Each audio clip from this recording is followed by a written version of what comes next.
책 제목이 말도 많고 탈도 많은 고린도 교회입니다. 성경에 많은 교회가 있지만 고린도 교회 바울의 속을 박박 긁은 교회거든요. 속을 얼마나 많이 썩혔는지 몰라요. 말도 되게 안 들어요.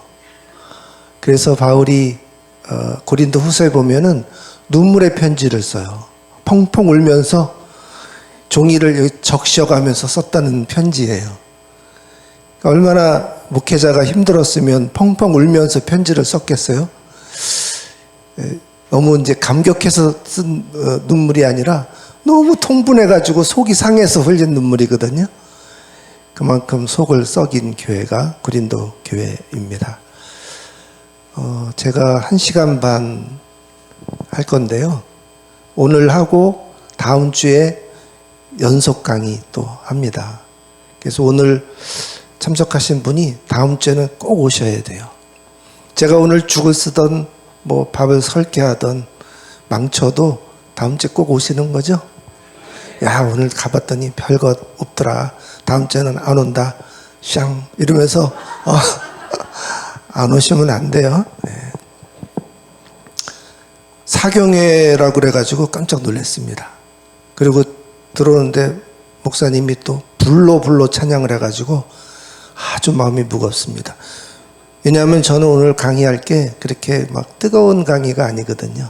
아주 차가운 이야기를 하고 갈 거거든요.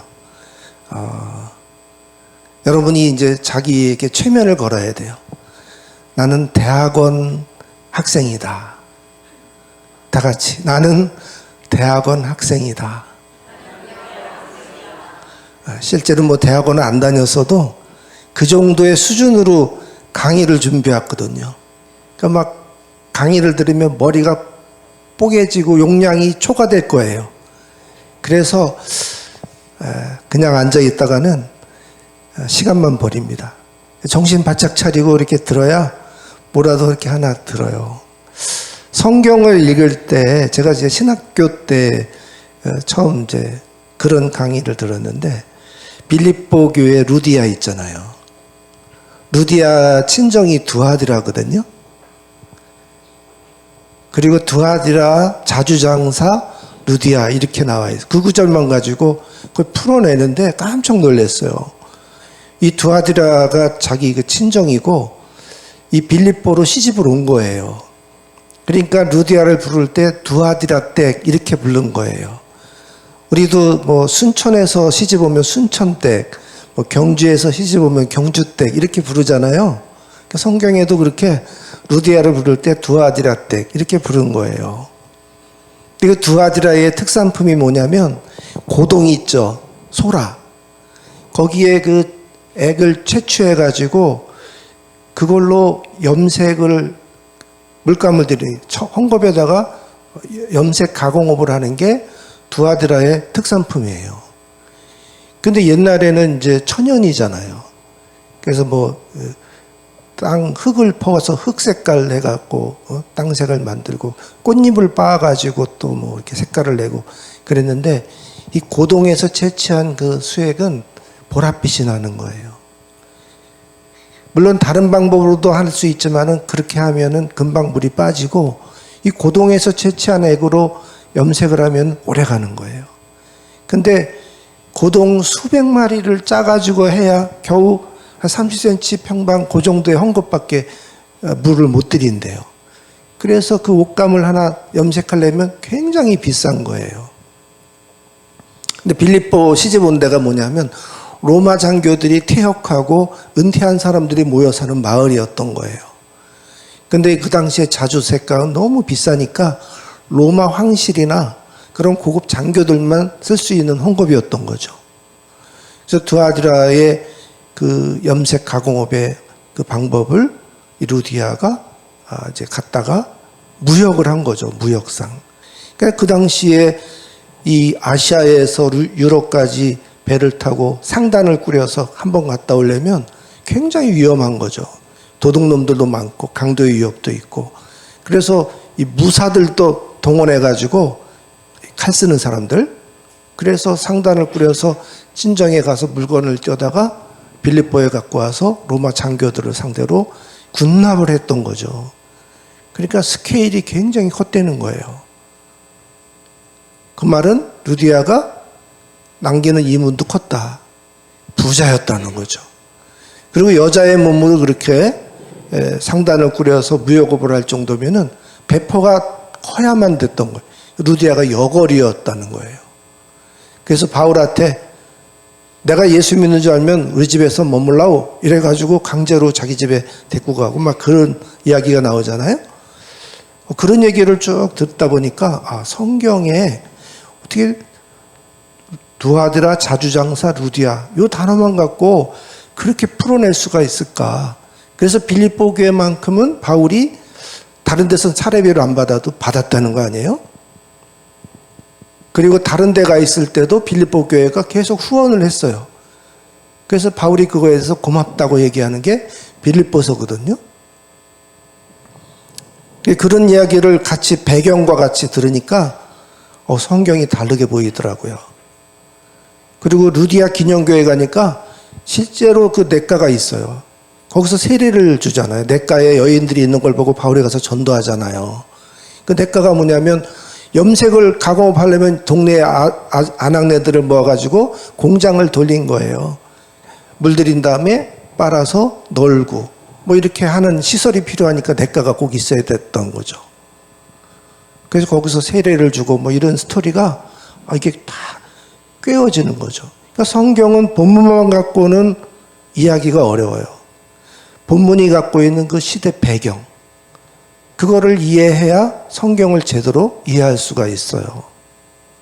그래서 저는 오늘 이 고린도 전서가 갖고 있는 시대 배경을 말씀드리려고 하거든요.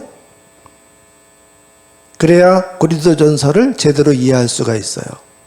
고린도 전서를 읽어보면 이상한 게 너무나 많이 나와요. 바울의 애매한 태도, 너무나 변덕스러운 답변, 그런 교훈들 쭉 정리해보면 결혼을 하라는 건지 독신으로 그냥 지내려는 건지 해답이 없어요. 독신으로 지내라고 그랬다가 또 금방 변덕스럽게 결혼하라고 이렇게 또 말하거든요. 합방을 하라는 건지 금욕을 하라는 건지 처녀로 그냥 지내려는 건지 시집을 가라는 건지 우상의 제물을 먹으라는 건지 먹지 말라는 건지 방언을 하라는 건지 하지 말라는 건지 수건을 쓰고 예배를 드리라는 건지 벗고 드려도 된다는 건지 종말이 곧 임박한 것 같은데 죽은 자들이 생기는 문제, 또 바울이 지금은 못 간다고 그랬는데 지금은 당장 못 가겠다 그러는데 고린도 교회에서는 너는 올 필요가 없고 아볼로나 보내라 이렇게 말하는 거예요. 또 헌금도 부담을 안 주겠다고 하면서 내가 가기 전에 다 걷어놓으라고 하는 둥, 불신자를 전도해야 되는데 불신자하고는 상대도 하지 말라 이런 말이 막 나와요. 그러니까 어느 장단에 춤을 춰야 될지 모르겠는 거예요. 여러분이 혹시 고린도전서 읽다가 이런 문제를 갖고 궁금하다, 이상하다 이렇게 느껴본 적이 없나요? 있어요? 있었어요? 누가 그래 대답하셨나요? 예. 오늘 권사님이 기도하셨나요? 기도 다름. 굉장히 예쁘게 생기시고 똘똘하게 생기셨네요. 예. 여러분들도 그런 궁금한 이걸 고린도전서를 읽고 이런 생각하신 적이 있어요? 성경을 해석할 때 이상하다 하는 생각을 호기심을 가지고 본문을 봐야 돼요. 그래야 그 본문이 말하고자 하는 것을 정확히 알아낼 수가 있어요. 그럼 우리가 고린도전서를 공부하고 나면은 저것들에 대한 해답을 알게 되겠죠? 기대해 주세요. 자, 고린도라고 하는 도시는 그리스 맨 아래쪽 지역입니다. 필로폰네소스라는 곳에 있어요. 네소스는 반도라는 뜻이에요. 반도가 뭐죠? 반은 섬이다 그런 말이에요. 섬은 아니고 절반만 섬이다. 왜 그래요? 섬인데 육지하고 이어졌기 때문에. 저기 보면 살짝 붙어 있죠? 그래서 섬 같은데 섬은 아니고 이어졌으니까 절반은 섬이다. 반도 네소스 이렇게 붙인 거예요. 필레포는 그 지역을 다스리는 그리스 신화에 나오는 왕 이름이에요. 그래서 저 지역을 헬라폰네소스 이렇게 불러요. 그래서 고린도에는 그 짤룩한 이어지는 그 육지를 가른 운하가 있어요. 그걸 고린도 운하라고 해요. 들어봤죠? 저 고린도 운하는 동쪽의 에게해와 서쪽의 이오니아해를 이어줍니다. 빙 돌아가는 길은 한 450km예요. 근데 저렇게 가로지르면 에베소에서 운하를 통해서 점선을 따라 쭉 가면 레기온을 거쳐서 저 로마, 부디오를 거쳐가지고 로마로 가는 그 항로가 이어지겠죠? 이해가 되시나요? 네. 그런데 사실은 이 돌아가는 길도 뭐 그렇게 멀지는 않아요. 그렇죠? 지도로 볼 때 뭐 저 정도 돌아가는 게 뭐 문제겠어요? 근데 왜 굳이 운하를 이용해야 됐을까? 구글 지도로 이렇게 보니까 구글 지도로 보면은 해저의 상태도 보여요. 저렇게 산맥도 보이고 바닷속도 얼추 보여요. 지금 제가 구글 지도에서 찍어온 건데 저기 보면은 그 아래 굉장히 그 갑자기 깊은 바다로 느껴지죠. 보여요? 예. 배가 저기를 지나갈 때 물살이 소용돌이가 일어나고 거칠어가지고 풍랑같이 막 그 당시에는 동력배가 아니잖아요. 노를 젓거나 바람을 이용해서 이거 뭐죠? 이렇게 다는 거? 도시라 그러나요? 그걸 이용해서 가는 거기 때문에 저렇게 험한 바다를 가면은 너무 선원들이 고생하니까 배가 파손을 당하거나 사고의 위험, 또 섬들이 많아가지고 암초도 많은. 그러다 보니까 저쪽 배를 타고 이렇게 지나가기를 다 꺼려 하는 거예요. 그래서 선원들이 고린도 운하를 이용하게 됩니다. 이해가 되시죠? 저 운하는 5.83km, 뭐 다른 자료에는 6km라고 되어 있는데 구글 지도는요, 점을 찍어서 여기까지 거리를 직선으로 계산해봐라 그러면 딱 나와요. 제가 실제로 구글 지도로 찍어보니까 5.83km가 되더라고요. 운하가. 세계 3대 운하가 있습니다. 파나마 운하, 수에즈 운하, 고린도 운하. 파나마 운하는 미국하고 남아메리카를 가로지르는 저 빨간 그게 운하죠? 보여요? 예. 또 수에즈 운하는 뭐예요? 아프리카하고 유럽하고를 가로지르는 운하죠? 저거는 저 파란색보다 빨간색으로 운하를 통해 가면 훨씬 더 길이 짧아집니다. 배로 저렇게 운행하면은 한 달 이상도 막 전략돼요. 기름도 전략되고 시간도 전략되고 그래서 저 두 운하는 정말 운하예요. 그런데 고린도 운하는 별거 아니잖아요. 그리고 저 운하는 언제 뚫렸냐면요. 1893년으로 돼 있나요? 네. 맞아요? 그러니까 한 130년 전에 뚫렸어요. 불과. 뚫린 지가 얼마 안 돼요. 그럼 그전에는 저렇게 뱃길이 안 열렸다는 거잖아요. 그렇죠? 이거는 이제 운하를 공사한 사진이에요. 지금 그 폭이 21.3m. 그러니까 큰 배는 못 지나가요. 조그만 관광 그 여객기 같은 거 조그만 배들이나 지나다니지 큰 배는 다닐 수가 없어요. 폭이 21m밖에 안 돼. 깊이도 8m밖에 안 돼요. 그러니까 저 수에즈 고린도 운하는 관광용이지 실제로 무역을 위한 상선들을 위한 운하는 아니에요. 아테네에서 고린도까지 저렇게 또 찍으면 자동차 타고 가는 시간이 나오는데 한 1시간 걸려요. 고린도까지요. 그러니까 가깝죠. 아테네에서 고린도까지. 근데 이제 운하 가까이 가면은 저 빨간 동그라미 있는데 보이죠? 산이에요. 그 산에 그 파란색이 이제 그 고속도로고요. 도로에서 이렇게 가다 보면 오른쪽에 저 산이 보이는데 저 산이 운하를 파고 난 흙을 쌓아둔 곳이에요. 인공섬이죠. 130년 전에 운하를 뚫으면서 나온 흙을 쌓은 산이에요. 자, 고린도 지역을 이렇게 보면은 저 빨간 동그라미 친 곳을 유의 있게 봐야 되는데 맨 위에 신고린도 교회 이렇게 써 있죠? 신시가지예요, 거기가. 그러니까 여기 지진이 날 때 도시가 파괴돼 가지고 새롭게 신시가지를 건설하고 다 이주를 했어요. 그래서 지금 고린도 교회는 저 신도시 지역에 있고요. 그 왼쪽에 비잔틴 고린도 교회라고 있죠? 동로마 제국 시대 때 기독교가 번성을 했는데 그때 세워진 교회 터가 그 해변가에 저렇게 있어요. 거기가 비잔틴 고린도 교회 자리입니다. 그 다음에 그 아래 쭉 내려가면 조금 동그랗게 큰 동그라미가 보이죠? 거기가 이제 고린도 유적지.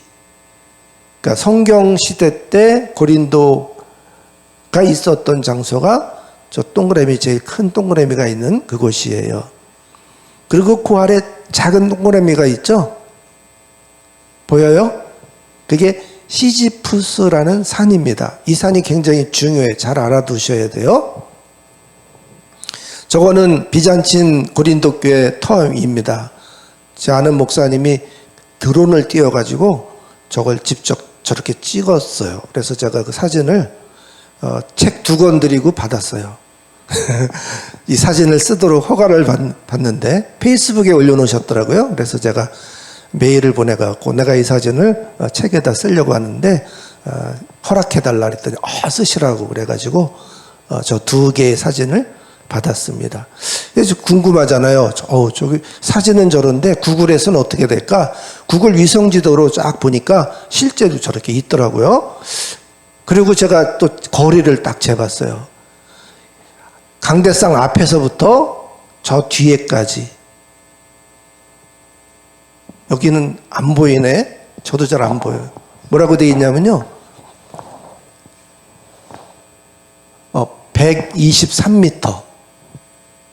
교회 앞에서 뒤에까지 123m. 폭이 32.5m. 여러분 축구 경기장이 이 골대와 골대 사이가 몇 미터인가요?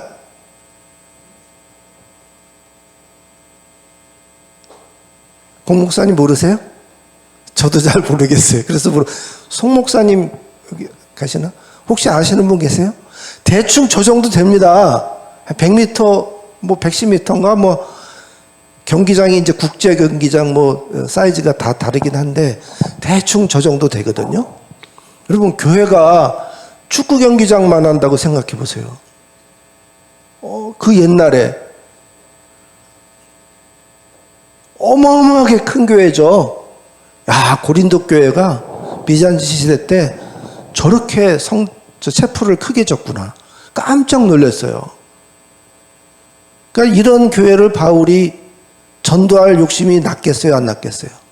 아주 매력 있는 도시가 고린도예요. 그 당시에 60만 인구를 갖고 있었다니까 부천이 지금 90만 인구거든요. 근데 거기 뭐 아파트가 엄청나게 많습니다. 중동 신시가지 아시죠? 그렇게 모여 살아서 90만을 이뤘는데 고린도가 그 옛날에 60만이라면요. 대도시예요. 엄청나게 큰 도시입니다. 고린도에 뭐가 있길래 이렇게 인구가 모여들고 교회가 번성했는가. 정말 관심이 가더라고요. 신도시에 있는 지금 있는 그 고린도 교회를 가봤어요. 이거는 물론 이제 요즘에 지은 건물이죠.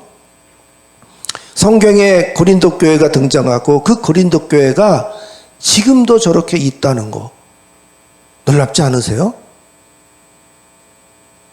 우리 신금호교회가 몇 년 됐습니까? 역사가 올해 62년, 1년.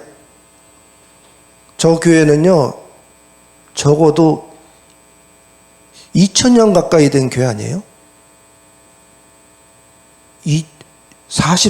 43년도 정도의 고린도 교회가 세워졌으니까 2024에서 43 빼면은, 그죠?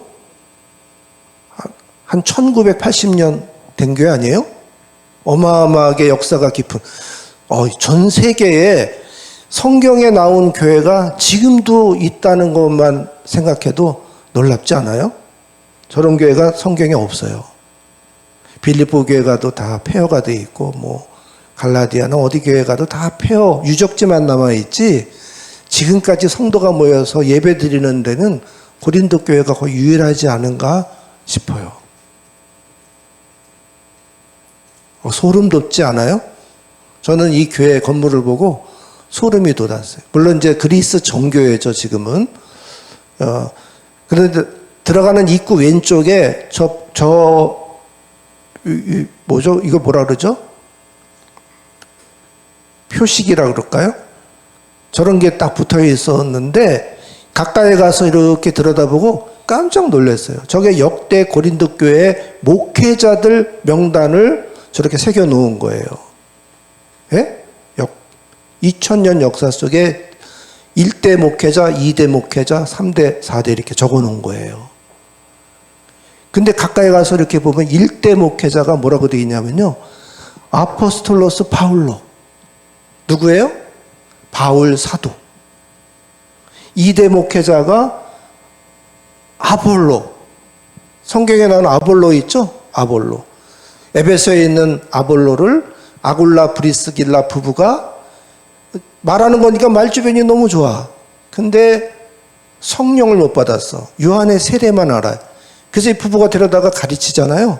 그래서 이제 바울이 이 아볼로를 초청해가지고 자기 후임자로 아볼로를 보냅니다. 아볼로가 2대 목회자예요. 3대 목회자를 보니까 실라. 바울과 실라 파트너잖아요. 고린도 교회 전도할 때 같이 갔던 동역자 실라예요. 4번을 보고 제가 깜짝 놀랐어요. 4번이 뭐라고 되어 있냐면요, 소스데네. 방금 성경에 읽었죠. 성경에 보면 소스데네가 어디 나오냐면은 저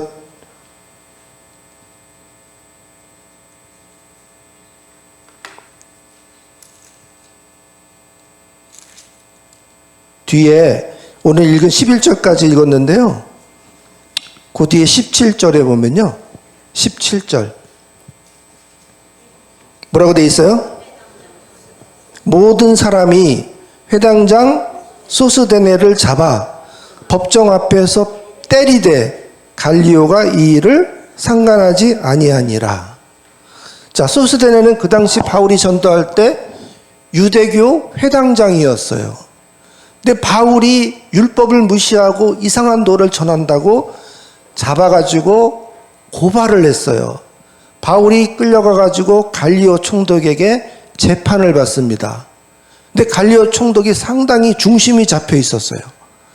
이거는 보니까 종교 문제다.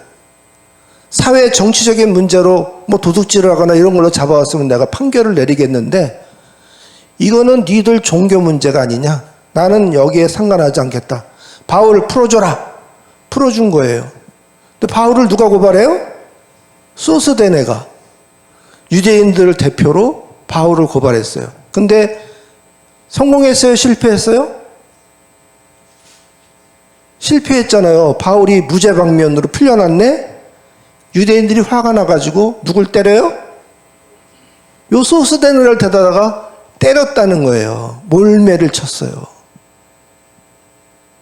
근데 그 소스데네가 왜 갑자기 4대 목회자로 등장했을까요? 성경에는 안 나와요. 성경은 여기서 끝나요, 얘기가. 근데 이 간판에 4번에 소스데네가 이름이 있다는 건 뭐예요? 그 의도받고 피 터지고 흘리고 있는 그 소스데네를 누가 걷어요? 바울이 걷어온 거예요. 닦아주고 싸매주고 품어주고, 그리고 바울이 에베소로 이동했을 때 데리고 가가지고 에베소에 두란노 서원 신학교를 세웠잖아요. 거기서 말씀을 가르쳐가지고 거듭나고 수수대나가 바뀌어서 신학교 졸업하고 어디로 가요? 4대 고린도 교회 목회자로 파송이 된 거 아니에요? 성경에는 안 나오지만 이런 이야기가 현장에 가니까 숨어 있었어요. 참 감동적이죠? 저만 그런가요? 잘 보세요. 우리 공 목사님은 헬라 아니까 대충 이렇게 읽을 수 있죠. 소스되네. 4번에 소스되네. 저는 이 구절을 보고 그 자리에서 한참 서 있었어요. 너무나 놀래가지고, 와, 이런 일이 있었구나. 이거는 이제 그 아래 고린도의 유적지입니다. 유적지를 여러분 구글 지도에서 고린도 이렇게 가가지고 유적지를 이렇게 찾아서 보면은 공중에서 볼 수 있어요. 그리고 그 고린도 유적지 그 앞에 박물관이 있는데 박물관 입구 위에 이렇게 이 사진이 걸려 있더라고요. 그래서 이제 옛날 고린도의 그 상상 그림이죠. 유적지 터를 보고 그림을 그려놓은 거예요. 이렇게 마을이 생겼었다는 거죠. 이제 인터넷에 가면은 여기 어디다 다 나오는데, 요 그림이 너무 좋아가지고 제 책 표지에다 넣으려고 하는데 요즘 저런 그림 갖다가 쓰면은 저작권에 걸려요. 그래가지고 제가 이 그림을 아들한테 그리라고 그랬어요. 따로 그린 거예요. 흉내내서. 요거는 저작권에 안 걸리죠. 왜? 직접 그렸으니까. 색깔은 제 아내가 칠해줬어요. 예. 그리고는 거기다가 이제 한글로 달아놨어요. 저쪽에 왼 오른쪽에 극장 이렇게 있고요. 그리고 그 위에 오데온이라고, 그것도 작은 극장이죠. 그 다음에 글라우케 샘이라고 아주 유명한 샘이 거기 있고, 그 위에 옥타비아 신전이 있고요. 간 가운데 아폴론 신전이 있어요. 아폴론 신전. 이 아폴론 신전이 굉장히 중요합니다. 고린도의 메인 신전이에요. 가장 중심 신전, 가장 크고 또 이 신전을 중심으로 다른 신전들이 다 영향을 끼친 그 신전이에요. 그리고 그 옆에 아고라, 광장이 있고요. 북쪽 상가, 또 남쪽 상가가 있어요. 그 사이에 베마는 뭐냐면 재판 그 단이에요. 바울이 설교할 때 그 위에 올라가서 설교하고 또 재판이 이루어지는 곳이고, 그 베마 앞에 실제로 바울이 재판받을 때 묶였던 돌기둥이 지금도 그대로 있어요. 지금 나무가 가운데 이렇게 광장에 서 있는 그림, 그 광장 바로 왼쪽에 베마라고 되어 있어요. 자, 제일 중요한 건 그 옆에 아폴론 신전 바로 밑에 뭐라고 되어 있냐면 고린도 교회 이렇게 되어 있죠. 그리고 고린도 교회 바로 길 건너에 피레네 샘이라고 있습니다. 이게 목욕탕이에요. 피레네 샘. 고린도에서 이 목욕탕이 굉장히 중요합니다. 그리고 그 길을 레키온 거리, 직가, 중심거리, 로마하고 이어지는 거리가 레기온 거리 이렇게 말을 해요. 이거는 이제 인터넷에 돌아다니는 저 뒤에 시지프스 산이 있고 저 우뚝 서 있는 그게 이제 아폴론 신전이겠죠. 그리고 성벽이 쪽이 있어요. 이거는 이제 그 아고라 광장의 북쪽 상가가 보이고 그 뒤에는 저 뒤에 건물이 아폴론 신전입니다. 그리고 고린도는 우리가 그 기둥을, 유적지 기둥을 말할 때 고린도 양식 기둥이 제일 화려해요. 그러니까 그 당시에 고린도가 얼마나 풍성하고 돈이 많았고 이렇게 예술도 발달했는지를 알 수 있죠. 이거는 이제 그 중앙도로이고요. 이 동상에 서 있는 저 멀리 시지프스 산이 있죠. 이거는 아까 말한 아고라. 이런 스타디움도 있고 이런 극장도 있고 또 경기장도 있고 이 아폴론 신전입니다. 이게 아까 말한 레키온 거리, 제가 직접 찍어온 사진인데 레키온 거리 저 뒤에 시지프스 산이 있어요. 그 레키온 거리 저 끝에 바로 이제 그 목욕탕이 있어요. 이 시지프스 산은 그 그리스 신화에 나오는 이 시지프스가 고린도의 왕인데 그 제우스에게 밉보여가지고 벌을 받죠.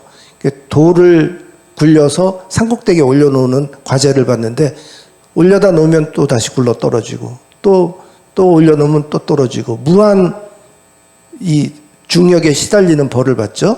그게 유명한 시지프스 신화에 나오는 이야기. 그래서 그 산 이름도 시지프스. 산 꼭대기에 보면 저렇게 성체가 유적지로 남아 있어요. 해발 575m 산 높이가. 그리고 그 위에 무슨 신전이 있었어요? 아프로디테 신전이라는 게 있었어요. 지금은 이제 가면은 그 신전은 물론 다 부서지고 없죠. 저렇게 성체만 남아 있어요. 상상도예요. 아프로디테 신전이 이렇게 생겼을 것이다라고 상상해서 그린 거예요.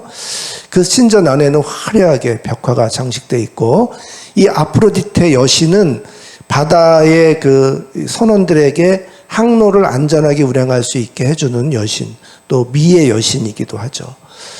그런데 고린도 여자들이 다 이렇게 옷을 입고, 또 뭐 벽화나 조각을 만들 때 다 여자들에게는 옷을 입혀요. 그런데 유독이 이 아프로디테 여신, 이게 로마 신화에 가면은 비너스가 됩니다.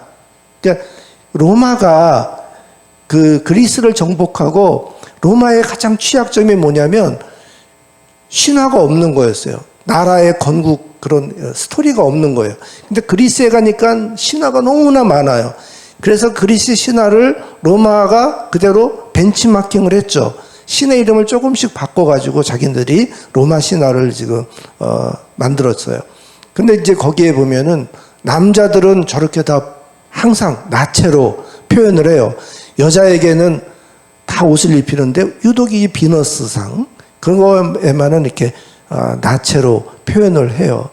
저거는 이제 그 영화 300에 나오는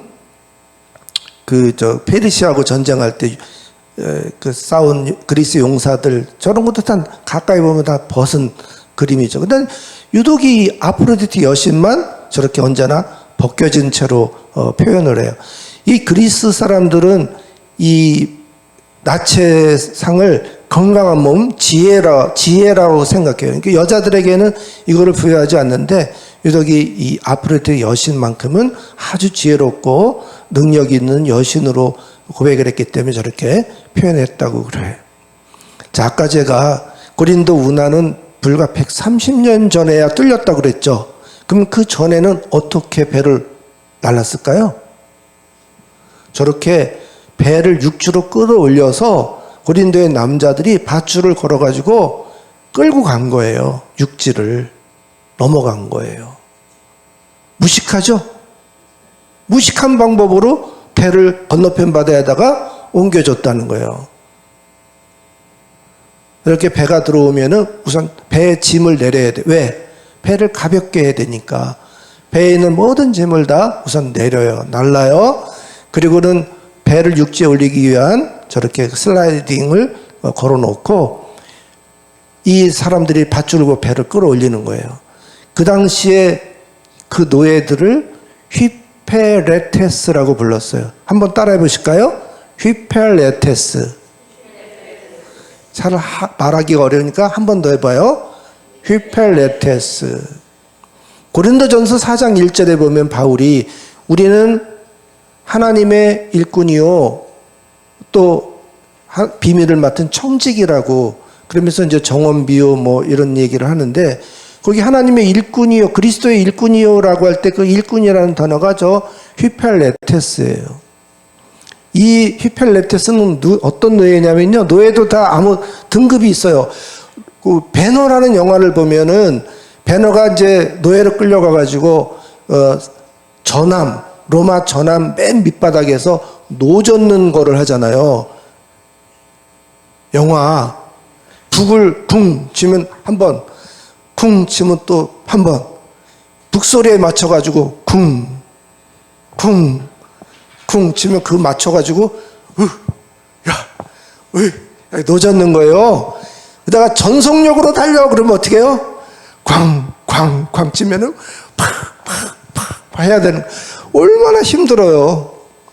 최고로 힘든 그 노동이 필요한 그 노예가 저 휘펠레테스예요. 로마 전함에서 노 젓는 노예를 휘펠레테스라고 불렀어요. 근데 고린도의 이 남자들이 동원이 돼가지고 배를 밧줄에 걸어서 육지를 끌어날릴 때 그 노동 강도가 그에 못지 않았다. 그래서 고린도의 이 노예들을 휘펠레테스라고 부른 거예요. 근데 바울이 우리는 그리스도의 일꾼이라고 했을 때 너도 휘펠레테스냐? 우리도인데 하고 동질감을 느꼈겠죠. 바울이 그런 용어를 썼다는 것은 고린도 사람들에게 전도할 때 호감을 사려고 그렇게 쓴 거예요. 재밌죠? 재밌어야 되는데 얼굴 표정이 심각해 하셔가지고 자, 저렇게 이제 육지로 끌어올릴 때 이렇게 지렛대 원리로 저런 걸 돌려서 배를 이제 이렇게 육지로 올렸겠죠. 그래서 딱 올려놓고 저렇게 끌고 간 거예요. 내리막이면 좋지만 오르막 때는 얼마나 힘들었겠어요. 저렇게 당시에 끌었던 길이 지금도 남아 있어요. 저거를 디올 코스, 디올 그러니까 무슨 명품 가방 이런 게 생각나죠? 디올 코스라는 말은 나누어서 잡아당겨 옮긴다, 그런 그리스 언어, 헬라어예요. 다 같이 디올 코스. 디올 코스 그러면 배를 끌어올렸던 저 배 끌어올린 자국 보이죠? 돌이 이렇게 얼마나 했으면 파여 있어요. 저렇게 쭉 산으로 올라가는 길도 있고 해변가로 도착하는 그 유적이 지금도 고린도에 그대로 남아 있어요. 근데 옛날에 저렇게 직선으로 끌고 간 게 아니야. 가운데에 맥혀가지고 옛날에 디올 코스를 보니까 저렇게 휘어져 있어요. 가능하면 평지 중심으로 배를 끌어 날랐다는 거죠. 유적지에 발굴해 보니까 많은 도자기들이 나왔는데 이 도자기들은 고린도에서 중요한 게 뭐냐면 아까 물건을 내렸다 그랬죠. 예? 왜 내렸어요? 예, 배를 가볍게 하려고 일단은 내려야 되죠. 자, 물건을 내려면 이제 또 그 물건대로 또 날라야죠. 건너편 바다로 가는 배에게 다시 실어줘야죠. 그러니까 배만 날른 게 아니라 저 짐도 따로 다 날랐겠죠. 자, 짐을 내렸어요. 이 짐들은 다 무역 상품들이에요. 상선일 거 아니에요. 상선이 아니면 저렇게 굳이 운하를 돈 주고 할 필요가 없죠. 일단 다 내린 짐들을 풀어가지고 상품들을 쭉 검사해서 고린도의 신전의 사제들이 나와가지고 이 상품의 등급을 매겨준 거예요. 1등급, 2등급, 이건 하등급, 이렇게 상품의 등급을 나눠주고 고린도에서 저렇게 인증, 저거 실제로 저 도장은 아니에요. 제가 저거는 그냥 고린도에 붙였다가 무슨 우표 딱지에 붙이는 도장 같아요. 저거는 하여간 그 도장이 어떤 도장인지 지금은 모르겠는데 저런 인증 도장을 땅 찍어주면은 이거는 최상품, 비싸게 팔아도 돼. 이거는 1등급 조금 덜 받아. 이거는 3등급, 이건 싸구려야 막 팔아. 이거는 하등급 갖다 버려도 돼. 이렇게 등급을 매겨줬다는 거예요. 이런 걸 인증 기관이 된 거지. 고린도가 자연스럽게 짐을 내리고 나르는 과정에서 그 상품들의 인증을 해주는 공식 기관이 된 거예요. 그래서 고린도에 많은, 저건 나중에 고린도가 직접 개발한 도자기, 흑화식 도자기, 적화식 도자기, 백도 도자기 이렇게 개발해가지고 올리브나 향유 같은 거를 자기네 단지에 담아갖고 팔면은 처음에는 1,000원짜리가 여기에 담겨갖고 등급을 매겨서 가면은 10,000원짜리, 100,000원짜리가 되는 거예요. 상품이라는 게 그런 거죠. 장사하는 사람들이 포장을 잘하고 이렇게 하면은 비싸지는 거죠. 부가가치를 훨씬 더 높일 수 있어요. 그러니까 당시에 선원들은 고린도에 와가지고 짐을 내려서 상품 등급을 고린도에서 인증 도장을 받아갖고 갖다 팔면은 배장사, 세배장사가 되니까 훨씬 더 유익했겠죠. 그리고 고린도는 거기에 도장을 찍어주는 대가로 상품가액의 10%의 세금을 떼는 거예요. 그러니까 고린도는 앉아서 돈을 버는 거지. 도장만 찍어주면 막 돈이 생기는 거야. 그러니까 고린도는 개가 돈을 물고 다녔어요. 믿습니까? 풍요로운 도시가 됐다 이 말이야. 앉아서 돈을 버니까. 고린도는 어떻게 하면 돈을 벌을까에 최고로 발달된 도시였어요. 고린도에 짐을 내려놓고 선원들은 이제 그동안에 한 3, 4일 걸려요. 배를 건너편에 보내는데 3, 4일 동안 선원들이 뭐예요? 쉬는 거죠. 선원들은 물건 맡겨놓고 배 맡겨놓고 따로 나와서 저렇게 밥 마시러 다니고 특히 목욕탕에 가서 목욕하고 마사지 받고 서비스를 받는 거예요. 거기서 뭐 이렇게 도박도 하고. 피레네셈이라는 공중 목욕탕, 그 당시에 저 유적지입니다. 근데 상상도는 저렇게 생겼을 것이다. 그리고 지금도 그 앞에 저렇게 돌 항아리가 있는데 그게 당시에 목욕 서비스 마사지 할 때 발라주는 올리브 기름을 담아뒀던 통이에요. 쪼개져 있지만 그 당시에는 저기 기름이 가득 담겨가지고 선원들한테 마사지 할 때 썼던 거죠. 남아있어요. 자, 고린도라고 하는 이 단어, 영어 단어로 보면요, 쭉 돼 있어요. 자우전에 좀 다 뭐 성병 뭐 그런 거, 예? 매춘부, 음란,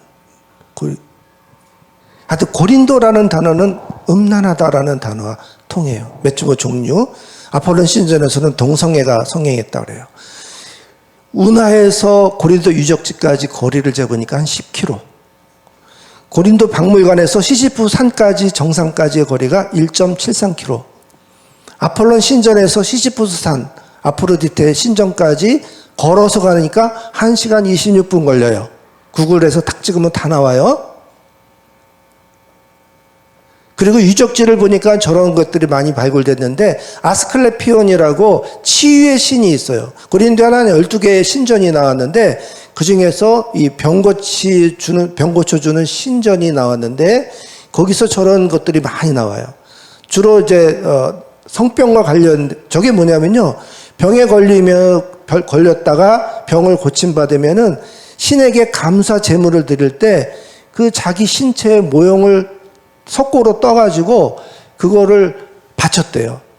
그랬던 유적이 저렇게 나오는데 보니까 이런 성기들 뭐 이런 게 나오는 거 보니까 성병이 그 당시에 굉장히 성행했구나라는 거를 추측할 수 있는 거죠. 고린도에 뭐가 성했다? 성병이 많았다.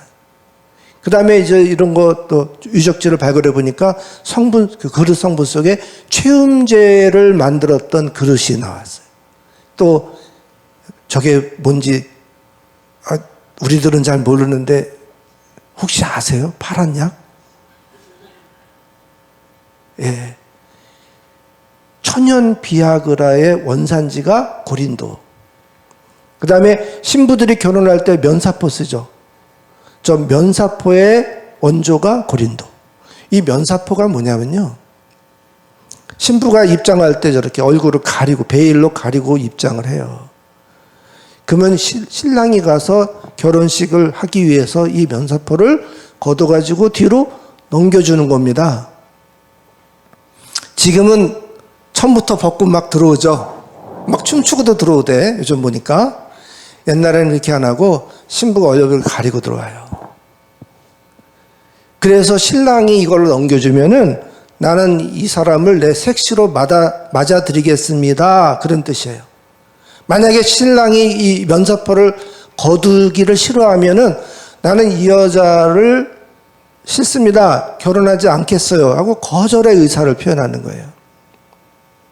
그런데 고린도에서 여자로 태어나면 의무적으로 신전에서 여자 사제로 군복무하듯이 일정 기간 여자 사제가 돼야 됐어요. 그 말은 좀 이따 나오지만은 이 고린도의 그 아프로디테 신전에서 벌어지는 일들이 선원들과 상대로 아주 음란한 행위를 했기 때문에 고린도의 여자다 그러면은 매춘부다라는 거를 누구나 다 알고 있었어요. 그래서 고린도 여자들이 시집을 갈 때 면사포 쓰고 나가서 이게 뒤로 넘어가면 그 사람하고 결혼하는 거고, 이 남자가 이 여자의 과거를 알기 때문에 나는 이 사람하고 결혼하기 싫습니다 그러면 안 걷어줬던 거예요. 그래서 이 면사포의 유래가 고린도였던 거죠. 저 천연 비아그라는 목욕탕에서 시시프 산까지 올라가면서 마사지도 받고 처음에는 기력이 좋았지만은 375m, 325m 해발 그 산을 올라가다 보면 지쳐가지고 힘이 빠지니까 중간에 원기 회복하라고 저 약을 줬던 거예요. 포주는 뭐냐면 포주의 원조도 고린도예요. 이게 뭐냐면 아까 같이 면사포가 뒤로 넘어가지 못해가고 태박을 맞은 여자는 그 다음부터는 젊은 사제들을 관리하는 포주로 있었다는 거죠. 그래서 고린도에서 포주라는 제도가 생겼다는 거예요. 영어로 코린티안이라는 단어는 코린토스, 코린토인 이런 뜻도 있지만 세 번째가 무슨 뜻이에요? 방탕하다라는 뜻이라는 거예요. 지금도 코린티안스는 욕이 되는 거예요. 넌 방탕하다. 이런 욕이 되는 거예요. 영어 사전에 보시면 실제로 저렇게 나옵니다. 그러니까 고린도라는 도시가 얼마나 음란한 도시였는가라는 것을 알 수 있겠죠.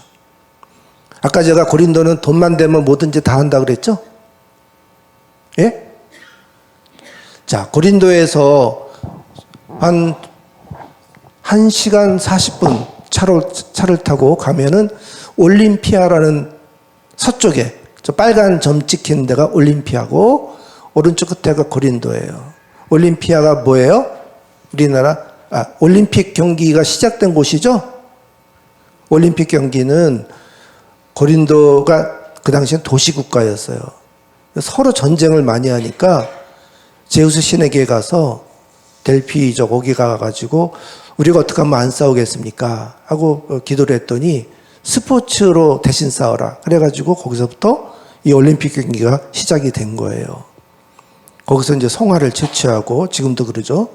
고린도는 올림픽 경기가 4년에 한 번씩 몰릴 때마다 자기 옆 동네에서 온 그리스 사람들이 다 모여가지고 스포츠 경기를 즐기는 걸 보고 돈이 되겠다 싶어가지고 4년에 한 번씩 이렇게 열리는데 그 사이사이 2년 간격이죠?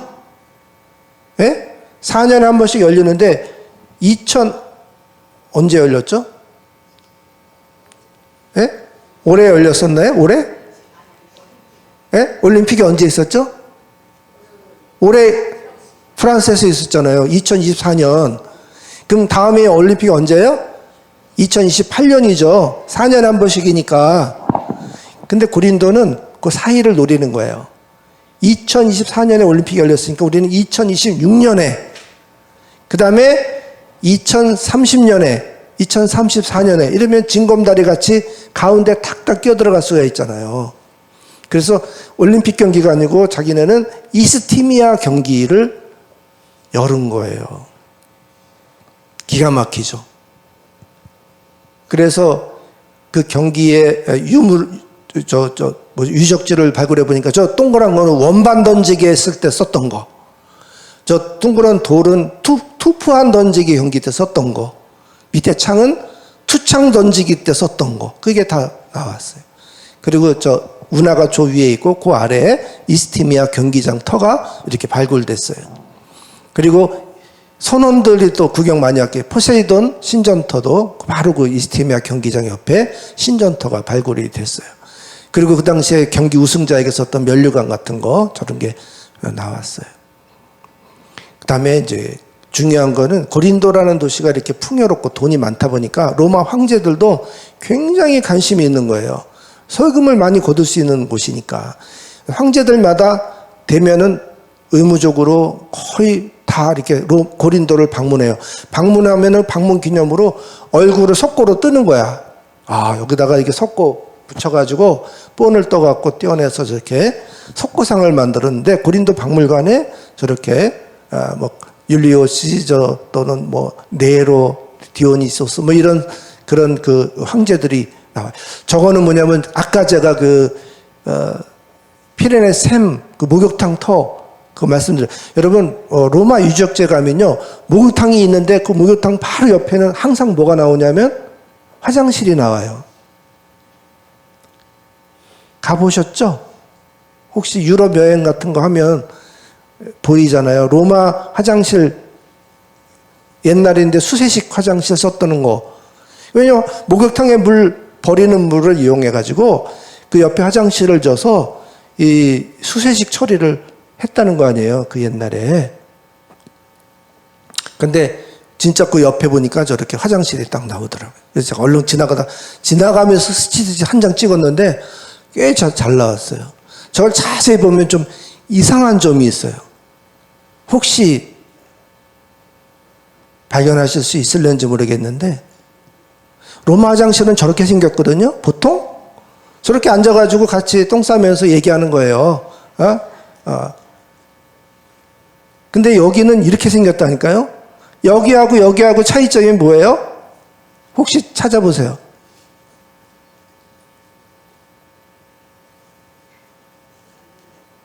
예? 앉을 수 있죠. 저기 앉는 거예요. 저 구멍 위에 앉아갖고 일 보는 거예요. 저기도 앉아 있을 수 있죠. 저 빨간 동그라미 뭐냐면 입구에 돌멩이 위에 홈이 파져 있더라고요. 저 홈이 뭘까? 가이드가 얘기해 주더라고요. 들어갈 때 동전 한 입을 거기다가 넣고 들어간대. 화장실 유럽에 가면 돈 내잖아요. 1유로씩 꼭 받아. 작은 것도 1유로, 큰 것도 1유로. 단체로 가면은 막 어떤 데 열어줘. 많이 팔아줬다고. 저는 항상 막 먼저 가서 일 보고 나오면은 단체로 또 막 사니까 나 나온 다음에 문 열어놓더라고. 근데 너무 속상해. 아니, 이거 보는데 뭐 돈을 그렇게 꼬박꼬박 받나. 근데 이거는 이제 그렇게 화장실세로 받는 돈이 아니에요. 하여튼 안 내는 사람도 있었지만 돈을 내면요. 특이한 점이 저기 앞에 뚫려 있잖아요. 로마 화장실은 저렇게 막혀 있잖아요. 앞이. 그리고 그냥 발 디디는 데가 그 앞에 있는데 고린도는 그 앞에 또랑이 또 하나 있어. 뒤에도 있고 앞에도 있어. 또랑이. 예? 보여요? 이게 뭐냐면요. 해흉이라고 예수님 십자가 달려있을 때 해흉에다가 이거 신포도주인가 적셔가지고 목마른 예수님 입에다 이렇게 대고 이렇게 해줬다 그러잖아요. 그게 얼마나 모욕적인 사건이었냐면 저 작대기 해흉을 껴가지고 그 앞에 또랑에다가 물 흘러갈 거 아니에요. 여기 앞에 거기에 물을 착착착 적셔가지고 이렇게 그 수동 비대 아세요? 수동 비대를 해줬다는 거예요. 동전 넣은 사람한테. 돈 낸 사람은 TV니까 그 서비스를 다 밑닦기까지 해준 거예요. 돈 안 내면 안 해주고. 그렇게 쓰던 용도를 예수님 입에다 갖다 댔다니까 얼마나 그게 모욕적인 거냐. 고린도 화장실은요, 다른 로마 화장실하고 특별히 더 발달된 게 수동 비대가 있었다는 거. 다른 유적지에는 수동 비대까지는 없어. 그냥 수세식으로 물이 흘러가는 대로 이렇게 나가게는 했는데 그 뒤처리까지 저렇게 종들이 가서 다. 그러니까 선원들이 고린도 오면은 너무 서비스가 좋은 거야. 이렇게 해용을 가지고. 아폴론 신전. 아까 말한 비마 재판정. 바울이 묶여서 재판받았던 돌기둥. 아까 제가 고린도 교회라고 얘기했는데 그게 뭐냐면 회당의 그 터에서 저게 나왔어요. 저게 뭐냐면 메노라라고요. 그 성막의 그 등잔대 있죠. 7개 등잔. 항상 유대교 회당의 상징인데 저게 간판으로 있었던 자리에서 나왔기 때문에 여기가 회당 터라는 거를 아는 거죠. 뒤에 나오지만은 디도 유수도가 회당 옆에 있었다고 아까 성경 읽을 때 나왔죠. 18장 7절 18장 7절 같이 읽어봐요. 시작.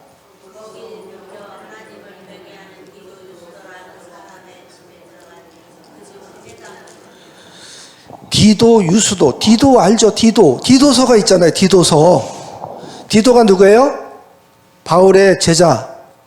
그리고 디도가 나중에 그레데 섬에 주교로 보내잖아요. 디도서가 목회 서신이죠. 그레데 섬에서 목회하는 디도에게 보내는 편지가 디도서예요. 이 디도를 전도한 곳이 고린도예요. 디도는 어디 사람이다? 예? 고린도 사람이다.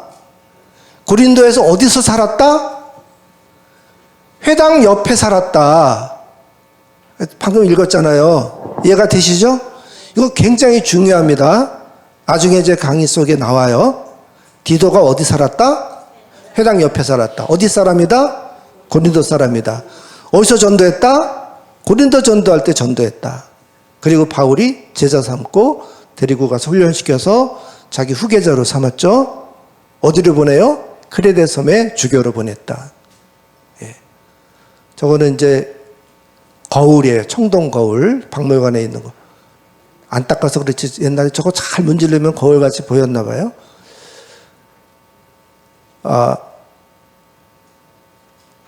자, 여기까지 재밌었어요?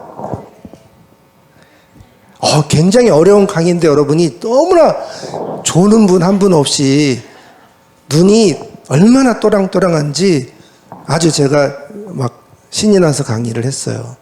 지금부터 조금 더 깊이 들어가도 될까요? 예, 조금 깊이 들어갑니다. 왜냐하면 이걸 알아야 아까 말한 고린도의 이상한 그런 변덕스러운 거 이런 걸 다 이해할 수가 있어요. 이걸 모르면 이해가 안 가요. 자, 고린도 전서를 쓰기 전에 4단계가 있었다는 거예요. 자, 맨 밑에 뭐라고 적혀 있어요? 고린도 전서. 그 위에 고린도 교인들의 편지. 그러니까 고린도 전서는 뭐 때문에 썼냐면 고린도인들이 편지를 받고 그 편지의 답변으로 쓴 게 고린도 전서다. 고린도인들의 편지 속에 이런저런 질문을 했어요. 어떻게 하는 게 좋은가요? 그러니까 바울이 이렇게 해라 하고 쓴 게 고린도 전서다 이 말이에요.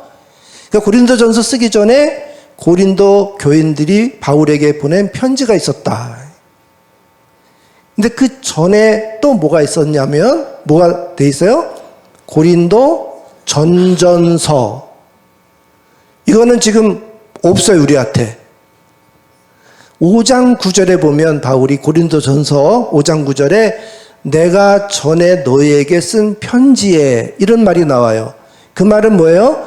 고린도 전서 쓰기 전에 벌써 먼저 보낸 편지가 또 있었다라는 말이잖아요. 5장 9절 누가 한번 읽어보세요.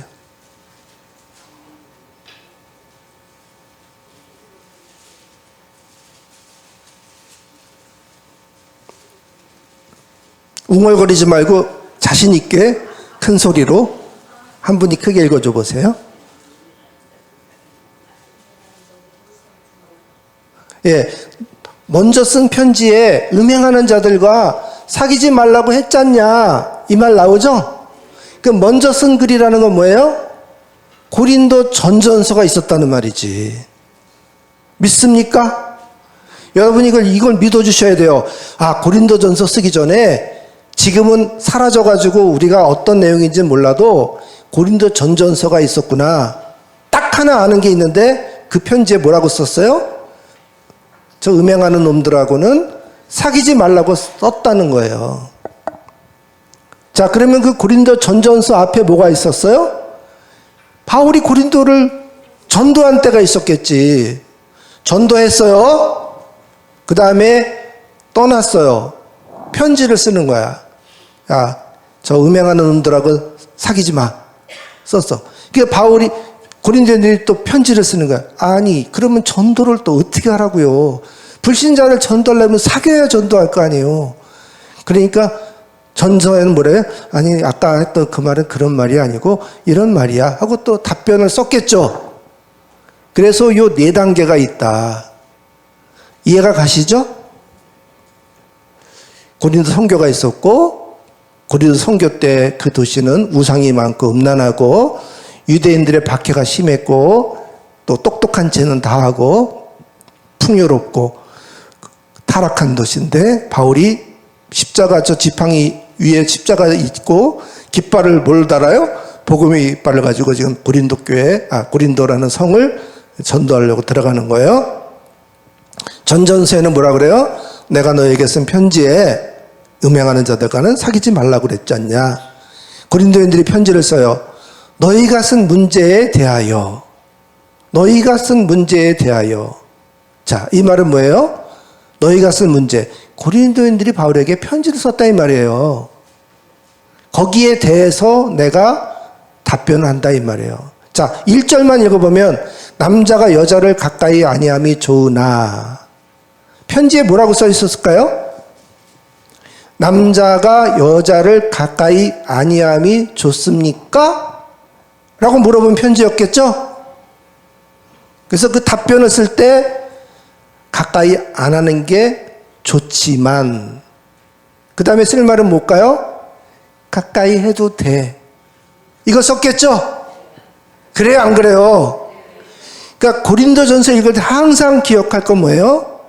앞에 했던 말하고 뒤에 했던 말이 달라. 그러니까 궁색해져. 사람이 한 입 갖고 두 말을 해야 되니까 힘들어. 이랬다 저랬다 했어요, 바울이. 고린도인들은 그걸 따지는 거예요.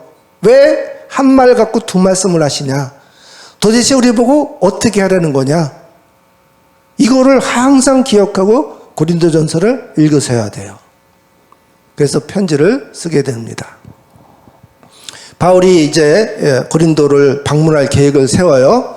고린도전서 쓴 다음에 고린도 후서에 나온 얘기니까 너희에게 가겠다고 했어요. 그러나 안 가기로 했다는 거예요. 에? 결심을 안 가기로 결심을 했어. 근데 가. 그리고 상처만 받고 돌아와. 그리고 쓴 게 무슨 편지? 눈물의 편지. 고린도전서를 쓰고 가겠다고 했다가 안 가. 그러다가 왜 안 오냐고 뭔 사건이 벌어져. 가야만 됐어. 그래서 갔어. 갔는데 상처 받고 돌아와. 상처만 가득 담고 돌아와서 내 마음에 큰 눌림과 걱정이 있어. 눈물을 흘렸는데 얼만큼 흘려요? 아주 많이 펑펑 울면서 너희에게 뭘 써요? 눈물의 편지를 썼다는 거예요. 이건 고린도 후서를 쓸 때니까 고린도 후서를 쓸 때보다 앞에 있었던 일이죠. 그렇죠? 그리고 나서 고린도 후서가 또 나와요. 그러면 지금 우리가 6단계네.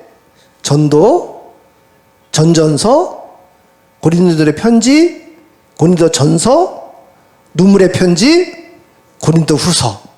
아, 복잡하죠? 근데 이해는 돼요? 요거에 머릿속에 다 기둥이 잡혀 있어야지 고린도 전서가 눈에 들어옵니다. 바울이 고린도 전서의 애매한 태도들이 아까 말했지만 한번 읽어봅시다. 다시 한번. 결혼을 하라는 건지, 독신으로 지내라는 건지, 합방을 하라는 건지, 금욕을 하라는 건지, 처녀로 그냥 지내려면서 또 결혼을 하라고 하니, 우상의 제물을 먹어도 된다는 건지, 먹지 말라는 건지, 방언을 하라는 건지, 절제하라는 건지, 수건을 여자만 쓰라면서 억지 논리로 또 쓰지 말라고, 쓰라고, 종말이 곧 임박했다면서 죽은 자들이 생기는데 어떻게 하라고, 지금은 갈 형편이 못 된다고 했는데 누구 언제 오라 그랬니? 아볼로나 보내라. 헌금은 부담을 안 지운다면서 미리 걷어두면 좋겠다 그러는 거예요. 불신자를 전도해야 되는데 이제 와서는 상대도 하지 말라니. 이런 게 고린도전서의 궁금한 점이다 이거예요. 바울이 달라졌어요. 태도가. 왜 달라졌을까? 이제 이거를 파는 거예요. 자, 왜 달라졌을까? 자, 고린도 선교 때의 메시지와 고린도 전전서에 쓴 편지의 내용이 달랐다는 거예요. 전도할 때는 우상의 제물, 그 기도하고 먹으면 돼. 아무것도 아니야. 뭐 어때? 우상의 제물. 기도하고 먹어. 하나님 주신 거야, 다. 이게 전도였어요. 근데 전전서에는 야, 내가 아무리 생각해봐도 니들이 우상의 제물은 안 먹는 게 좋겠다. 쓴 거예요. 그러니까 고린도인들이 헷갈리죠. 편지를 써요. 뭐라고 해요? 우상의 제물을 먹으라는 거예요. 도대체 먹지 말라는 거예요. 그러니까 고린도 전서는 뭐라 그래요? 먹으라고 그랬다가 또 먹지 말라고 그랬다가 아니야, 다 먹어. 아, 먹지 마. 먹어. 먹지 마. 이게 8장, 9장, 10장 3장에 걸쳐서 먹어. 먹지마, 먹지마, 먹어, 먹어, 먹지마, 먹지마, 먹어, 먹어, 먹지마. 이게 나온다는 거예요. 먹으랬다가, 먹지 말랬다가 이게 계속 나와요. 8장, 9장, 10장. 방언, 불 받아라! 방언에 불 받아가지고 막 방언을 막 다 선교할 때, 전도할 때 막 방언 다 받았어. 그리고 이제 갔어. 근데 막 문제가 생겼어. 그 다음에. 그래서 편지에 뭐라 해? 방언 이제부터 하지 마.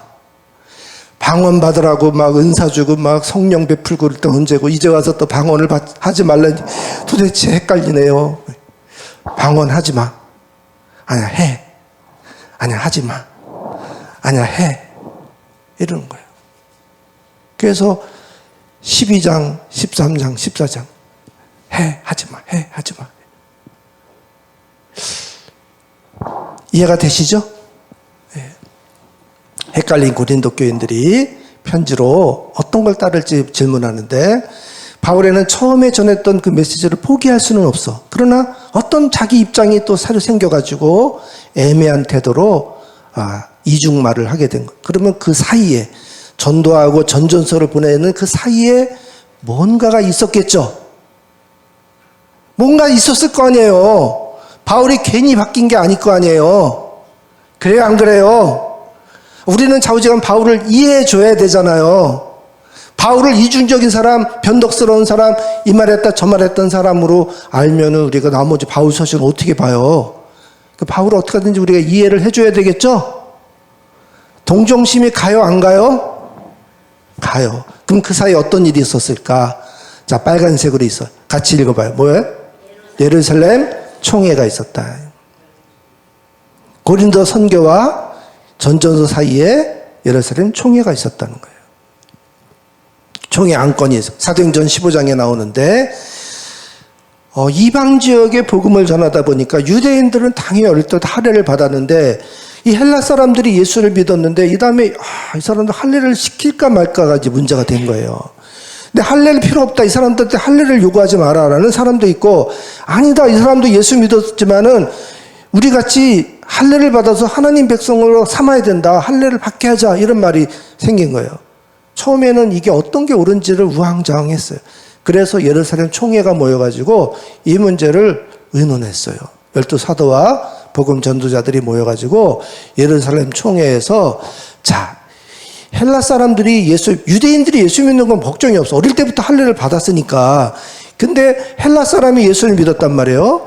이 사람들 하나님 백성이 됐는데, 개종을 했는데, 할례를 계속 받게 해야 될지 말아야 될지 궁금하잖아요. 그래서 논란이 받아야 된다라고 한 사람, 안 받아도 된다는 사람이 막 있으니까 이 문제를 가지고 이제 총회를 한 거예요. 거기 보면 그들 사이에 적지 아니한 다툼과 변론이 일어난지라. 사도 형제들이 이 문제에 대해서 바울과 바나바 및 그 중에 몇 사람을 예루살렘 사도들과 장로들에게 보내기로 작정했다. 이렇게 나와요. 사도행전 15장이 예루살렘 총회장이죠. 그 다음에 갈라디아서 2장에도 이 예루살렘 총회 이야기가 나와요. 갈라디아서를 누가 썼어요? 갈라디아서를 누가 썼을까요? 바울이 썼죠? 바울 서신이라 그래요. 갈라디아 지역에 보내는 편지, 갈라디아서예요. 갈라디아에 여러 교회가 있어요. 안디옥, 비시디아, 루스드라, 더베 이런 교회들이 갈라디아 지역의 교회거든요. 거기에 보내는 편지예요. 근데 거기 2장 1절에 뭐냐면 같이 읽어봐요. 14년 후에 내가 바나바와 함께 디도를 데리고 다시 예루살렘으로 올라간다니 그러나 나와 함께 있는 헬라인 디도까지도 억지로 할례를 받게 하지 아니하였으니. 자, 예루살렘 총회를 갈 때 누구를 데리고 갔다? 디도를 데리고 갔다 이 말이에요. 디도는 아까 제가 뭐라 그래서 어디서 전도했다? 고린도에서 전도했다. 고린도 어디에 살았다? 회당 옆집에 살았다. 이 디도를 전도해서, 디도는 헬라 사람이에요. 바울이 전도하면서 디도에게 할례를 받게 했다, 안 받게 했다? 거기 보면 나오잖아요. 억지로 할례를 받게 하지 아니했다. 예? 헬라인을 전도하고 할례를 받게 하지 않고 이 디도를 예루살렘 총회의 증인으로 데리고 간 거예요. 여기 내가 전도한 헬라 사람이 있습니다. 이 사람 보세요. 할례 받을 필요 없잖아요. 할례를 받게 하지 맙시다. 이 얘기를 하려고 총회에 예루살렘에 올라갈 때 누구를 데리고 가요? 디도를 일부러 데리고 갔다 이 말이에요. 그게 어디 나와요? 갈라디아서 2장 1절에 나와요. 이건 넘어가겠습니다. 그래서 예루살렘 총회가 결정을 합니다. 사도행전의 15장에 4가지를 결정해요. 첫째, 우상의 제물과 피와 목매어 죽인 것과 음행을 멀리할지니.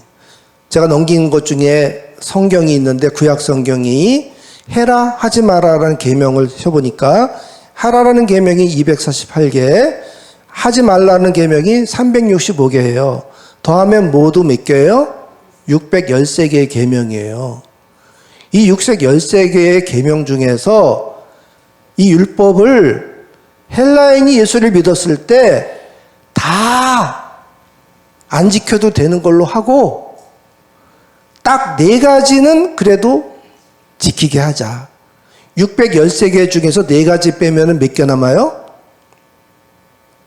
609. 그죠?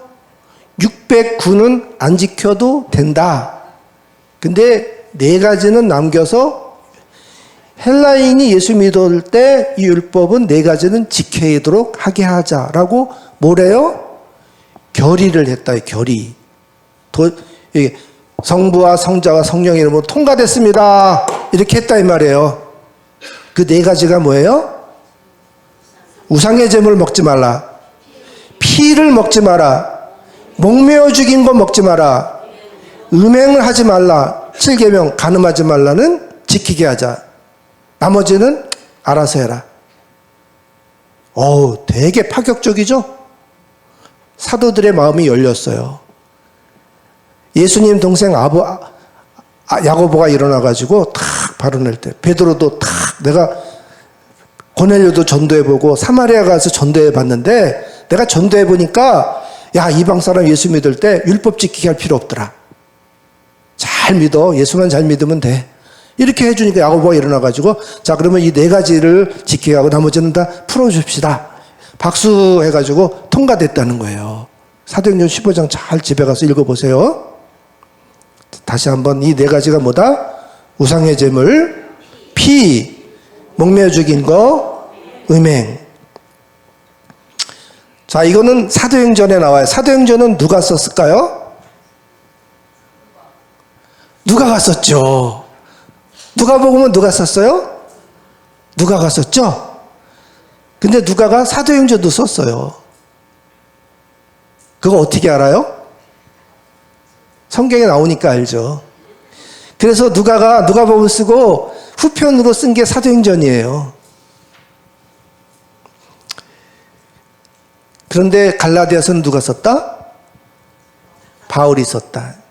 근데 갈라디아서에도 보니까 그 총회에서 결정한 게 이것만이 아니라 또 결정한 게 또 있었더라는 거지.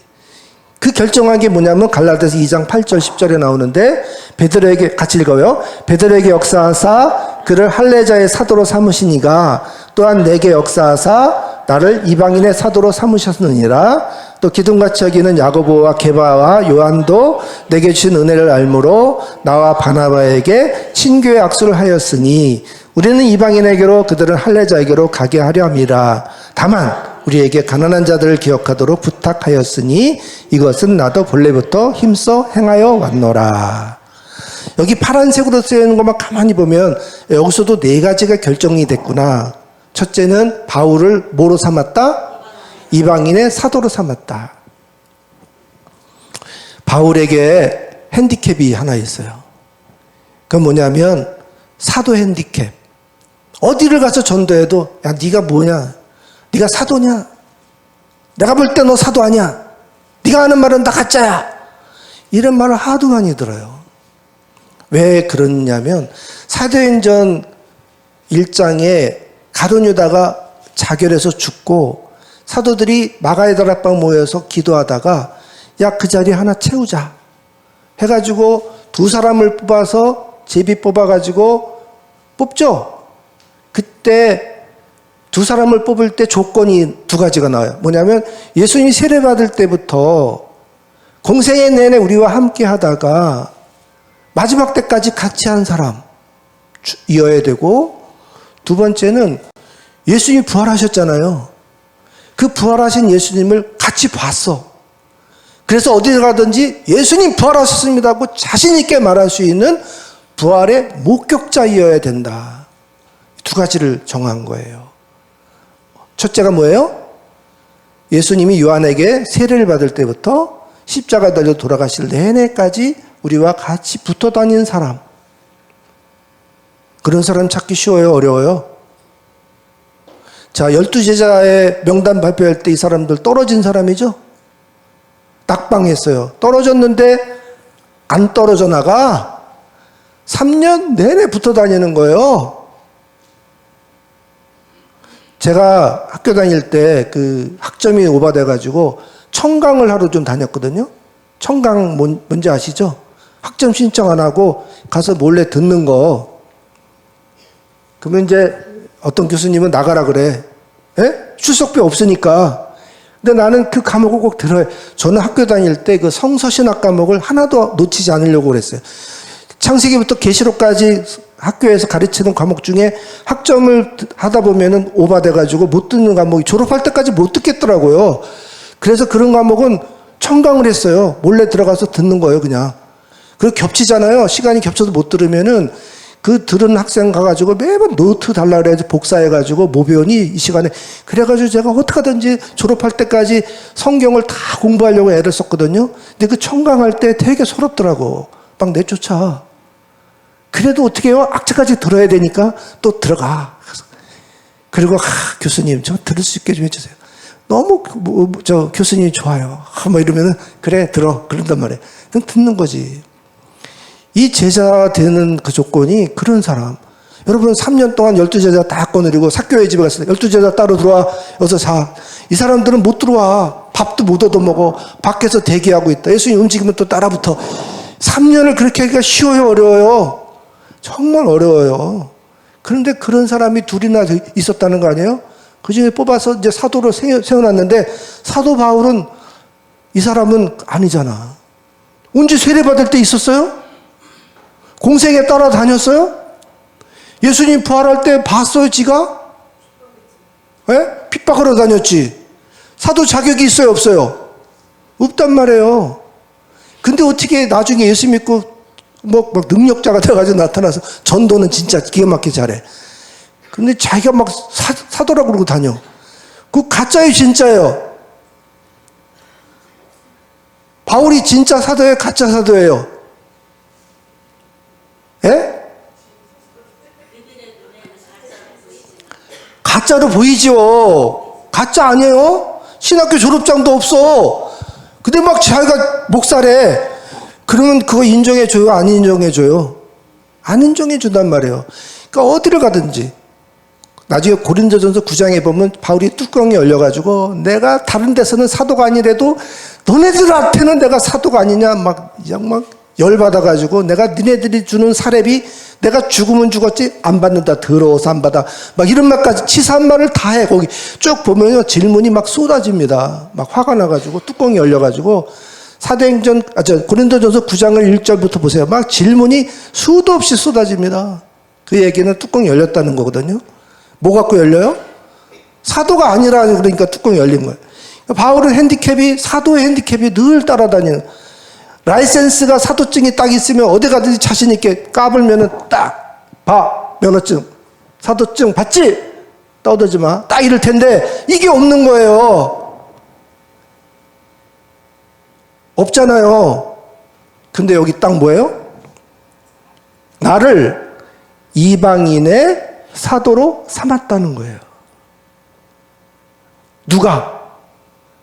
12사도가 모여있는 예루살렘 총회가, 대한예수교회 장로의 총회가 모여서 저 면허도 없고 신학교도 제대로 졸업하지 않은 저 사도 바울을 오늘부터 목사입니다. 다 그렇게 불러? 특별히 이 사람은 사도야 이렇게 인정해 줬다는 거 아니에요? 왜? 너무 전도를 잘하니까. 너무 복음의 진수와 아는 것도 많고 교리를 꿰뚫고 있고 성령이 뜨거운 사람인 걸 봤으니까. 그래서 그 다음에 한 게 뭐예요? 친교에 뭐를 했어요? 악수를 했다. 우리가 장로 임직, 권사 임직 이런 거 할 때 이제 목사님이 안수하죠? 딱 성부와 성자와 성령의 이름으로 하면서 안수를 다해. 그 다음에 일어나가지고 그 다음에 하는 게 뭐예요? 안수해 준 분들하고 이렇게 고맙습니다. 열심히 하세요. 네. 악수하잖아요. 그 악수가 어디서 나왔어요? 여기서 나온 거예요. 친교 악수를 했다. 싸우지 말자. 앞으로 이런 거 갖고 싸우지 말자. 너 사도 아니냐 기냐 이런 거 갖고 안 하기로. 다 인정해 줄 테니까 더 열심히 하라고. 세 번째 정한 건 뭐예요? 12사도는 유대인을 전도하고 너는 계속 누구를 전도해라? 이방인에게 전도해라. 우리는 유대인 전도에 힘쓰겠다. 12사도가 그 사도 바울과 바나바, 디도 이런 사람들은 계속 이방 지역에 가서 복음을 전하게 서로 우리가 그 네비우스 선교 정책이라고 호주에서도 선교사가 오고 감리교, 장로교 막 들어왔을 때 이 선교사님들이 모여가지고 우리나라를 이렇게 지도를 그리고 나눴어요. 그래가지고 네비우스 선교 정책은 뭐냐면 감리교는 이쪽을 전도하고 장로교는 이쪽을 전도하고 호주 장로교는 이쪽을 전도하고 이렇게 지역을 나눠서 전도했어요. 그걸 네비우스 선교 정책이라고 그래요. 그런 것 같이 12 제자와 사도들이 모여가지고 사도들 너는 이쪽으로 가고 너는 이쪽으로 가고 이렇게 선교 정책을 짠 게 저거란 말이에요. 네 번째 뭐예요? 가난한 자들을 위해서 헌금하도록 했다 이거예요. 네 가지. 앞에 네 가지는 뭐예요? 우상의 제물, 피, 목매어 죽인 거, 음행. 갈라디아서 나온 네 가지는 뭐야? 이방인의 사도, 친교의 악수, 선교 지역 나누고 그 다음에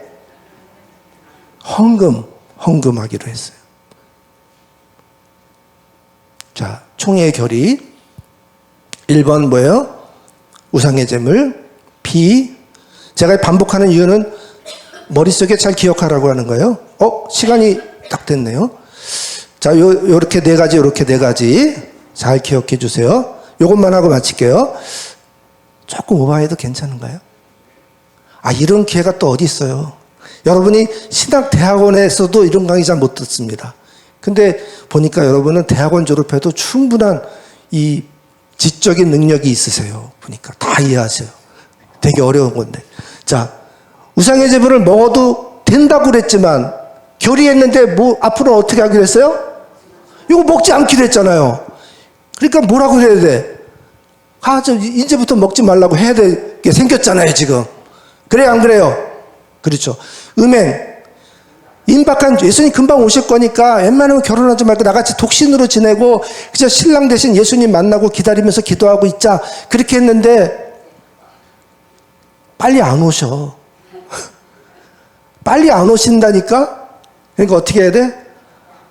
그리고 고린도라는 데가 어디예요? 뭐 눈만 뜨고 일어나면 음란은 막 벗고 다니고 막 이래. 예? 민스카트 막 다 입고 다니고 다 그래. 그러니까 그런 데서 막 눈으로도 음행을 하지 말아야 되는데 그거 참고 막 이를 독신으로 지내는 게 힘들어. 결혼해가지고 그냥 사는 게 음행을 피하는 방법이잖아요. 그러니까 뭐라 그래?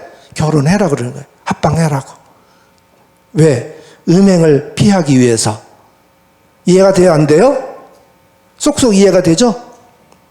예루살렘에 지진이 일어났어요. 가난한 성도들이 너무 많아. 예루살렘 성도들이 되게 많아요. 하루에 막 5,000명씩 전도돼가지고 막 구제가 정신이 없어. 바나바가 전 재산 갖다 바치고 막. 그런데 지진 때문에 다 어려움을 겪으니까 이 예루살렘 교회를 돕기 위해서 이방 선교 지역에서 모금을 해다가 지원해주게 결의했잖아요. 근데 바울이 돈 내라고 가서 이제부터 헌금 설교하게 생겼네? 편해요? 편하지 않아요? 불편하죠. 고모 목사님 언제 헌금 내라고 설교한 적 있어요? 거의 안 하시잖아요.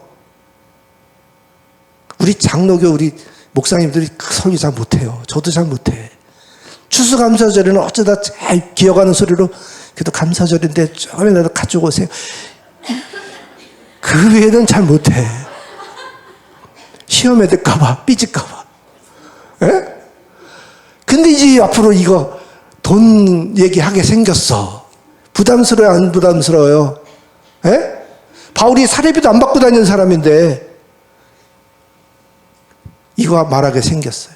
손해예요, 손해. 그죠? 이익이 있어요. 뭐가 이익이 있어요? 사도로 임명을 받았어. 이 때문에 면허증이 생겼어. 이건 너무나 뛸 듯이 기쁜 거죠. 친구 약수를 하고. 바울의 핸디캡은 아까도 말했죠. 내가 사도가 아니냐. 주를 못 받냐. 예? 고린도전서 15장 맞은 8절에 만삭되어 나지 못한 나 같은 자에게도 보이셨느니라. 예수 봤다는 거지. 언제? 다메섹에서. 누구십니까? 그럴 때 나는 네가 핍박하는 예수다. 그분이 누구예요? 부활하신 예수님이잖아요. 그러니까 자기는 누구다? 부활의 주를 봤다 이거야. 내가. 나도 맨 꼴찌로. 그러니까 나 부활의 목격자다. 그래서 나 사도 자격이 있다. 이 말이잖아요. 그래서 다른 사람한테는 사도가 아니래도 너희한테는 내가 사도다. 나가 사도라고 도장을 찍어준 게 누구다? 너네들이다. 예수가 아니라고 거기 써있잖아요. 주 안에서 도장 찍은 게 누구다? 고린도 교회 너희네들 아니. 이제 와서 도장까지 다 찍어놓고 사도 뭐 어쩌고 저쩌고 그딴 말을 왜? 화가 나지. 갈라디아서 1장에도 내가 사도 이거 사람한테 받은 거 아니고 하나님한테 직접 사도증 받은 사람이다. 이거 쓰는 거예요. 자, 이거 여기까지만 오늘 하고요. 다음 시간에는 이게 다 어려운 얘기 다 집어치우고 연대기 얘기는 다음에 좀 하겠습니다. 연대기 얘기하고 진짜 중요한 거는 이제 제가 이 고린도전서 7장 36절 얘기를 하려고 그래요. 여러분 숙제인데 한번 요거 7장 36절만 읽어봐요. 시작. 그러므로 만일 누가 자기의 약혼녀에 대한 행동이 합당하지 못한 줄로 생각할 때에 그 약혼녀의 홍기도 지나고 그같이 할 필요가 있거든 원하는 대로 하라. 그것은 죄 짓는 것이 아니니 그들로 결혼하게 하라. 요거 성경에 있는 그대로입니다. 근데 개정판 나오기 전에 개혁 한글판이 옛날에 바뀌기 전에 성경이 이렇게 돼 있어요. 누가 자기의 처녀 딸에 대한 일이 이치 합당하지 못한 줄로 생각할 때에 홍기도 지나고 그같이 할 필요가 있거든 마음대로 하라. 이것은 죄 짓는 것이 아니니 혼인하게 하라. 저 신학교 다닐 때 제 친구 그때 전도사죠. 지금 돌아가셨어요, 그분. 근데 이제 그 친구가 저한테 와가지고 황 전도사, 나 이제 좀 살 것 같아. 왜? 했더니 저걸 딱 보여주면서 자기 사모님하고 결혼 전에 선을 넘었다 이거야. 네? 그 뭐지? 추월. 속도 위반을 했다는 거야. 그래서 신학교 와가지고도 그 결혼 전에 사모님하고 썸씽이 있었던 거 굉장히 마음에 회개는 했지만 계속 남아 있었는데 성경에 떡하니 저렇게 결혼 전에 약혼녀하고 못 참아가지고 속도 위반한 거는 죄가 아니라고 딱 나와 있는 거예요. 할렐루야.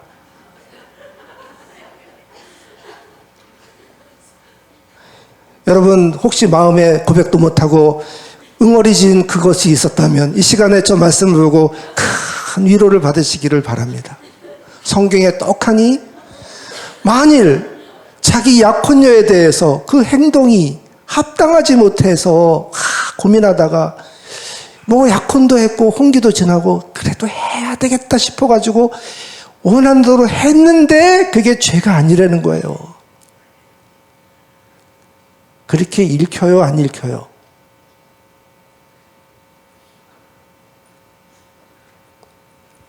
제가 혼자 착각하고 읽었나?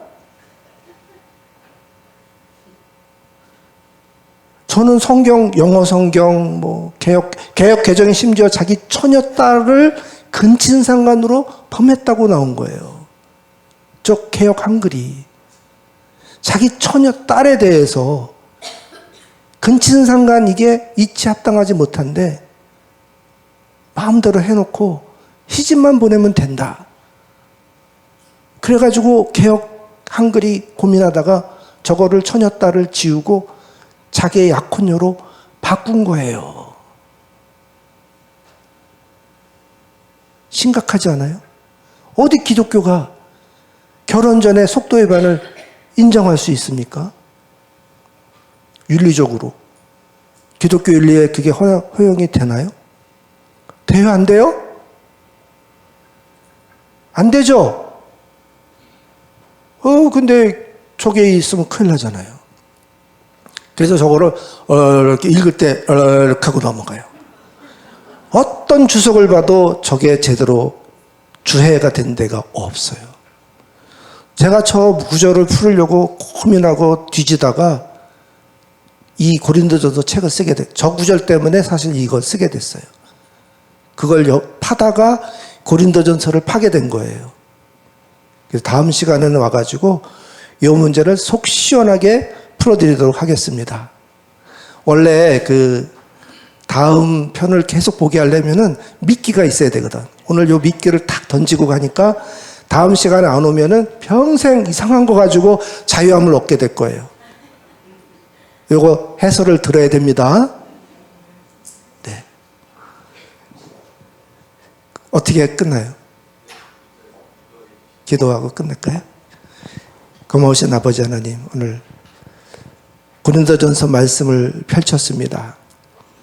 근데 성경 본문 말씀보다 그 당시 고린도 시대 배경이 열려져야 성경 본문의 말씀이 제대로 풀립니다.